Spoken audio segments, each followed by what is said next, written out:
ಹೇಳಿದ್ರಂತೆ, 3 ಸರ್ತಿ ಭವಿಷ್ಯವನ್ನು ನುಡಿದಿದ್ರಂತೆ. ನನ್ನಂತೆ ಮುಂದೆ ಒಬ್ಬರು ಬರ್ತಾರೆ, ಸಪ್ತಮೋ ಮತ್ಸಮೋ ಯೋಗಿ ವರದೇಂದ್ರೋ ಭವಿಷ್ಯತಿ ಅಂತ. ನನ್ನ ಗ್ರಂಥಗಳನ್ನು ಅಧ್ಯಯನ ಮಾಡಲಿಕ್ಕೆ ಮುಂದೆ ಸುಮತೀಂದ್ರ ತೀರ್ಥರು ಬರ್ತಾರೆ ಅಂತ ಹೇಳಿದ್ರಂತೆ. ಆಮೇಲೆ ನನಗೊಂದು ವೃಂದಾವನ ಆಗಬೇಕು ಅಂದ್ರಂತೆ ರಾಯರು. ವೃಂದಾವನ ಆಗಬೇಕು ಅಂದಾಗ ಶಿಷ್ಯರೆಲ್ಲ ಸೇರಿ ಒಂದು ವೃಂದಾವನ ಮಾಡಿಸಿಬಿಟ್ರಂತೆ. ಆಗ ರಾಯರು ಕೇಳಿದರು, ನಾನು ವೃಂದಾವನ ಮಾಡಬೇಕು ಅಂತ ಹೇಳಿದ್ದೆ, ಇದೇ ಕಲ್ಲಲ್ಲಿ ಮಾಡಬೇಕಂತ ಹೇಳಿದ್ನ ಅಂದ್ರಂತೆ. ಅದಕ್ಕೆ ಮತ್ತೆ ಏನು ಮಾಡಬೇಕು ಸ್ವಾಮಿ?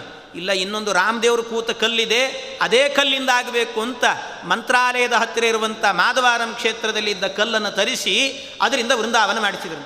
ಅಲ್ಲ, ಮತ್ತು ಒಂದು ವೃಂದಾವನ ಮೊದಲೇ ರೆಡಿ ಆಗಿದೆಯಲ್ಲ, ಅದನ್ನೇನು ಮಾಡಬೇಕು?